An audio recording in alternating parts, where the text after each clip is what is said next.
Hola, mi nombre es Douglas Sotillo y quiero darte la bienvenida una vez más a tu canal Escuela Vida Expansión. Y me siento hoy tan contento porque nuevamente estoy acompañado acá de mi querida amiga, nuestra doctorísima Andrea Gómez, porque juntos vamos a desarrollar un tema bastante sensible, un tema tabú en todo el mundo, y se trata de la muerte. Para ello pues tuvimos que conectarnos con el tema y hacer el mayor esfuerzo para darles lo mejor a cada uno de ustedes acerca de la comprensión de este tema. Solo les pido, por favor, abran su mente, tomen aquello que haga clic en su corazón, que resuene, y desechen aquello que no les agradó tanto.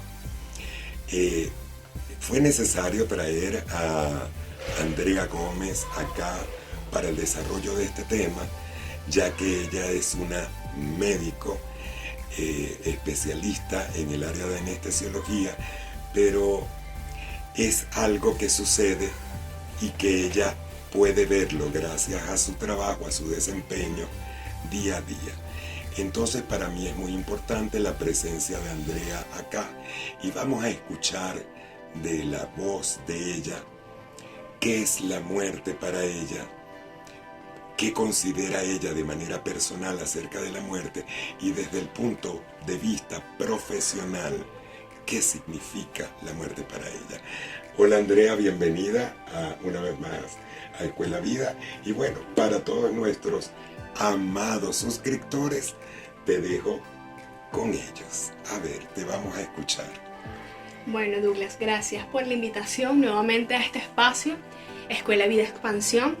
De verdad me siento honrada y me siento agradecida por estar acá con todos ustedes, por poder brindarles de mi conocimiento, de todo lo que he aprendido y todo lo que soy para ayudarlos a superarse y a ser mejores cada día.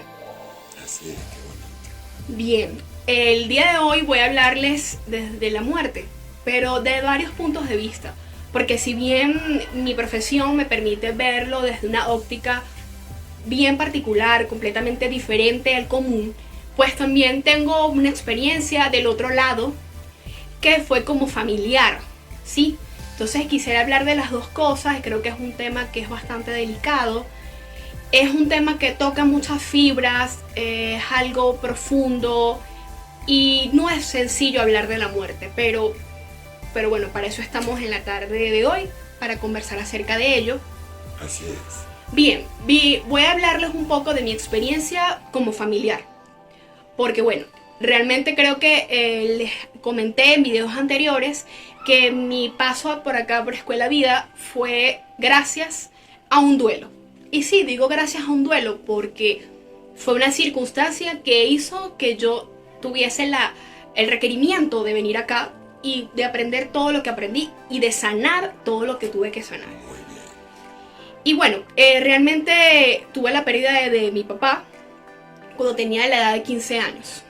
Y puedo decirles que perder a un familiar, perder a un ser amado, no es sencillo. Realmente creo que es algo que no lo deseas, y a pesar de que sabemos que la muerte es parte del ciclo de la vida, que de alguna forma nacemos, crecemos, posteriormente nos desarrollamos, hay reproducción, es decir, tenemos descendencia. Así es. Pues parte de la vida es que nos transformemos y fallezcamos o haya muerte. Pero creo que nosotros nunca lo esperamos, realmente no nos preparamos y no hay como un curso, no hay un guión. Eso es, Andrea, quiero hacer un paréntesis aquí. No nos han preparado para confrontar la muerte, ni siquiera desde el punto de vista familiar como el doliente, ni como la persona que se pueda transformar. No hay escuela sobre este tema, a excepción de esta Escuela Vida, porque de hecho tenemos un taller de la muerte en el segundo nivel del programa de Escuela Vida, programa que por supuesto Andrea realizó, y por eso está acá, para que nos hable un poco acerca de la muerte y nos lleve a reflexionar sobre este tema tan profundo y podamos aprender de esto. Perdón, Andrea, continúa. Tranquilo, Douglas. Bueno, así es.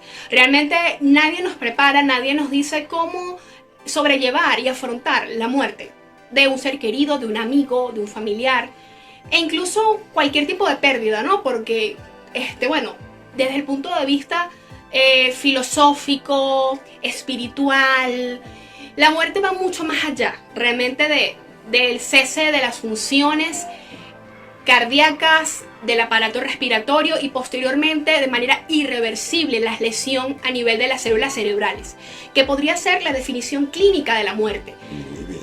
Pero la muerte va mucho más allá. Realmente cuando perdemos un objeto, algo, un bien, incluso un animal, una mascota y por supuesto un ser querido o incluso un amigo, eso puede ser una representación para nosotros de muerte. Y es algo que nos afecta muchísimo. En mi particular, cuando llegué acá a Escuela Vida, llegué en medio de un duelo patológico. Y bueno, quiero comentarles acerca del duelo y el por qué él mismo era patológico. Les comento, cuando hay muerte o tenemos la pérdida de algún ser querido o de algo que realmente apreciamos mucho, empezamos a transitar por el camino del duelo. El mismo cuenta por lo menos de 4 estaciones o de 4 escalafones que nosotros debemos transitar para concluir el proceso del duelo. Así es. El primero es la negación. En el momento que existe la muerte o esa pérdida, la persona entra en un estado de shock emocional, un estado de negación completa del hecho. Y esto es algo que se da de manera normal como defensa, ¿okay? Es nuestra defensa ante ese hecho que fue inesperado y que es muy difícil de llevar en ese momento. Posteriormente, la persona pasa o pasamos por el estado de ira. En este estado realmente comenzamos a buscar un responsable o culpable. Así es. De la muerte, de esa pérdida, y nos llenamos de ira y de frustración acerca de ese hecho. Sí. El tercer paso o escalafón es la negociación. En la negociación, la persona o nosotros tendemos como a buscar un modo de hacer como si el hecho no pasó, como si no hubo esa pérdida. Les pongo un ejemplo, es como cuando nosotros imaginamos que todo fue mentira, o si actuamos de algún modo, nosotros podemos volver a tener ese ser querido otra vez en medio de nosotros. O incluso como si algún ente, una fuerza divina, de algún modo nos pudiese regresar a esa persona o ese ser amado. Y todo esto nos lleva a un paso de la aceptación. Antes de la aceptación podemos seguir transitando en un estado de transición entre la ira y la rabia y tristeza. Puede ser que ya después de la negociación caigamos en cuenta que inevitablemente la persona ya no está y eso nos genere mucha tristeza, una tristeza profunda Así de ver es. su ausencia. Así es, de sentir su ausencia. Así es.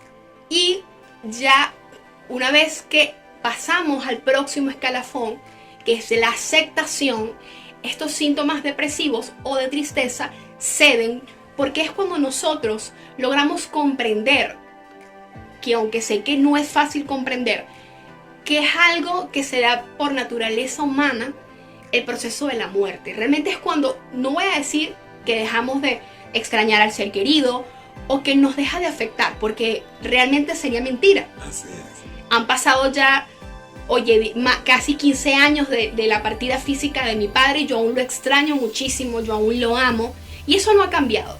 Pero cuando llegamos a una fase de aceptación, comprendemos que realmente tuvo que pasar así y lo aceptamos, aunque nos duela. Así es. Pero esa aceptación nos permite seguir adelante, nos permite disfrutar nuestra vida y realmente es como el lado positivo o el lado lo que podemos ver que fue positivo de ese proceso tan doloroso que fue esa pérdida y el duelo. Lo normal es que esto dure de 3 meses a 1 año.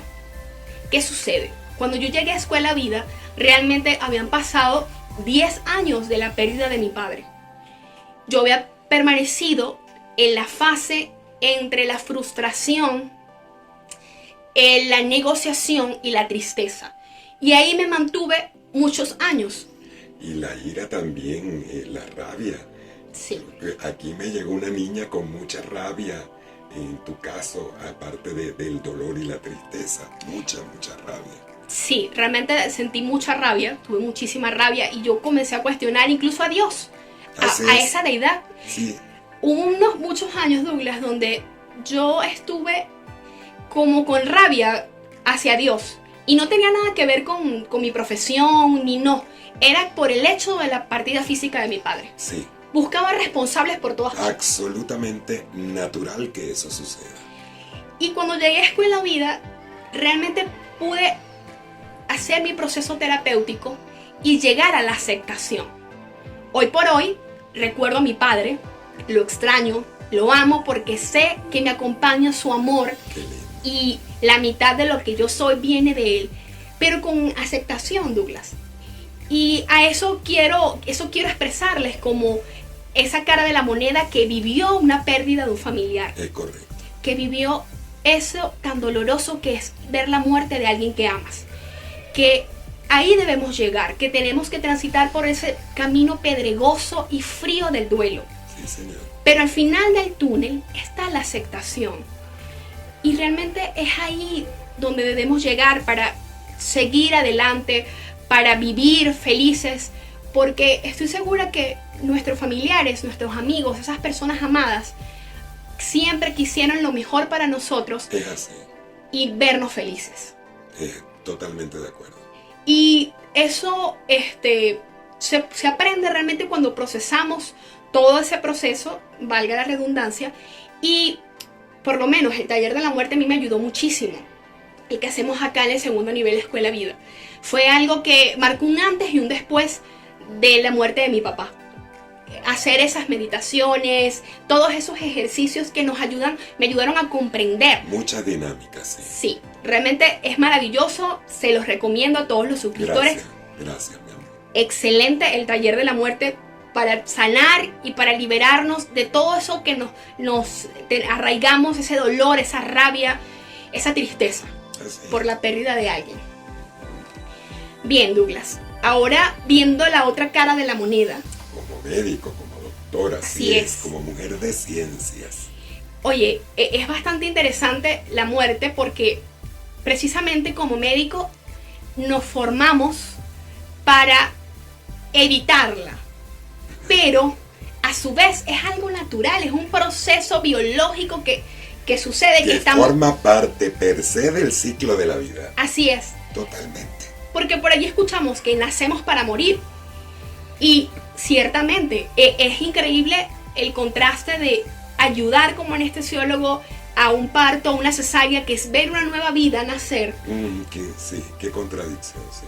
Y ver a personas que están en esa fase agónica premuerte. Y encontrarte en ese paradigma, en esa contradicción, es fuerte, pero es la vida misma. Y como médico te puedo decir que no es fácil manejarlo porque mucha gente dirá, bueno, pero es que ustedes los médicos no tienen corazón. Son fríos, sí. No tienen sentimientos. Pero créanme que les puedo decir desde mi propia experiencia que es muy difícil estar en esta situación en la que veo a los familiares cómo se esfuerzan, dan todo y están día tras día preguntando por su familiar. Sí. Con la esperanza, Douglas, porque tienen esa esperanza, tienen como esa fe arraigada y los veo aferrados a Dios. Qué hermoso eso, sí.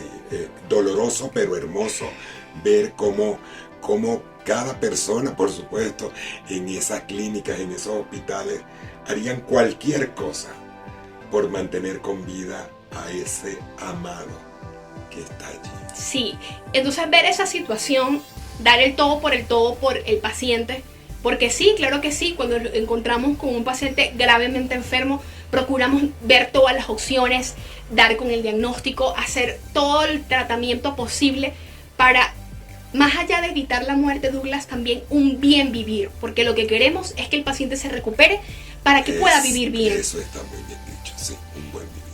Sin embargo, cuando ocurre el deceso de la persona, cuando ya la persona realmente, su cuerpo ya no es capaz de mantener una homeostasis, ¿y qué es esto? El equilibrio. Sus funciones vitales se detiene, hay parada cardíaca, el sistema respiratorio deja de funcionar y esto inevitablemente a los 4 a 15 minutos produce muerte cerebral y la persona deja, digamos que el cuerpo físico. Cuando ocurre esto, está al otro lado. ¿Cómo doy esa noticia? Es así. Nos enfrentamos con eso y es muy difícil, Douglas, porque realmente sentir el dolor de las personas, su tristeza, su desasosiego, es fuerte, Douglas. Sin embargo, uno tiene que ser honesto y ir con la cara, sí, de resignación, porque a veces hasta a nosotros nos puede dar algo de frustración no haber podido hacer más. Claro, como profesional, pero es que detrás del profesional está el humano. Así claro es. Que sí.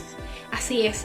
Y luego dar esa noticia, oye, es fuerte. Realmente las veces que me ha tocado hacerlo, uno traga grueso, Douglas, porque realmente el nudito acá en la garganta, a veces hasta las lágrimas han venido a mis ojos porque es fuerte lo que se siente. Claro.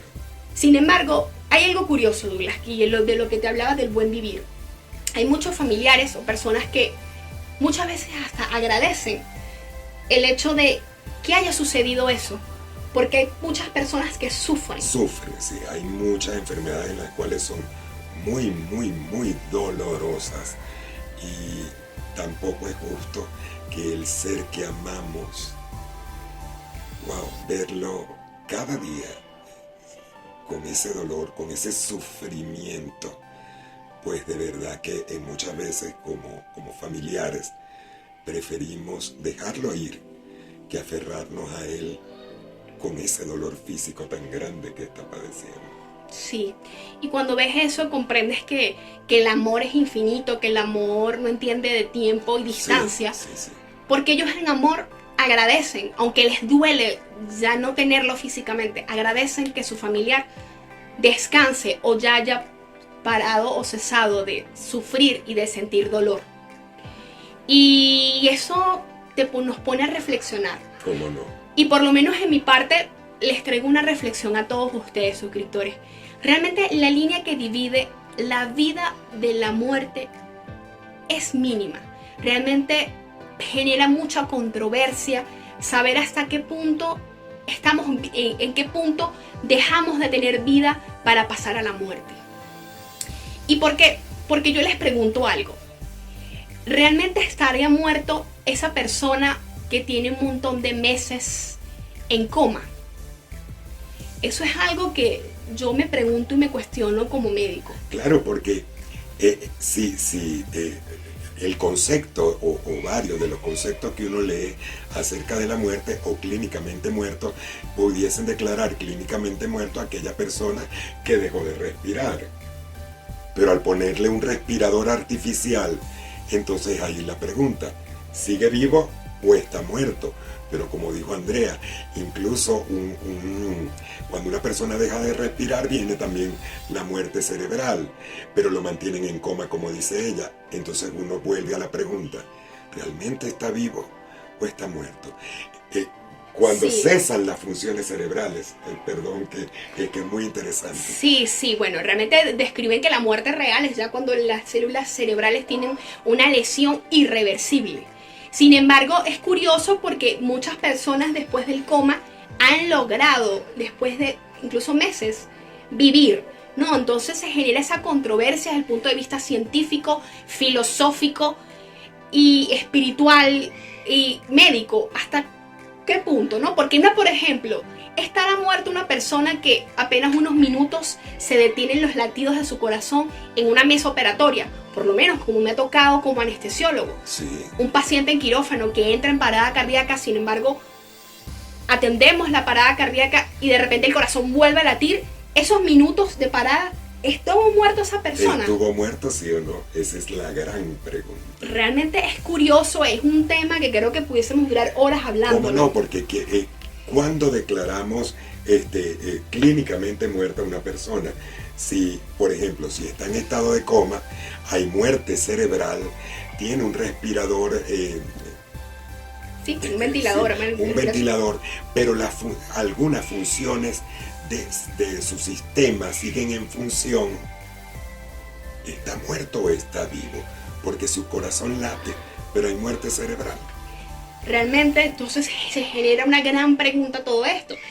¿Cuándo exactamente empieza la muerte? Es así. Esta es la pregunta que se los dejo para que reflexionen, queridos suscriptores. ¿Cuándo realmente empieza la muerte? Porque ahora vamos a algo más profundo acerca de esto. Si bien, ¿qué es lo más temido por todas las personas respecto a la muerte?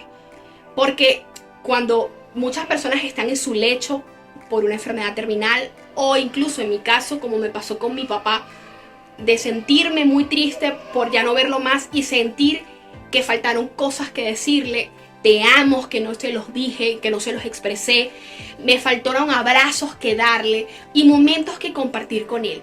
Entonces les pregunto, ¿realmente es tan mala la muerte o acaso el saber que es algo que es inevitable nos permite valorar la vida, realmente apreciar la vida y querer aferrarnos a ella? ¿No es acaso este uno de los objetivos o el fin de saber que todos vamos a morir? Es así. Me genera este pensamiento y esta reflexión como médico y como ser humano que he visto personas morir, que he vivido el duelo y que estoy viva, estoy acá y pregunto, oye, pero ¿a qué le temen todas las personas? ¿Por qué le temen a la muerte? Y si dejamos de temerle y quizás empezamos a valorar la vida, a disfrutarla al máximo, a agradecer que podemos respirar, que estamos aquí. Muy bien, gracias Andrea. Quiero hacer también yo una pequeña intervención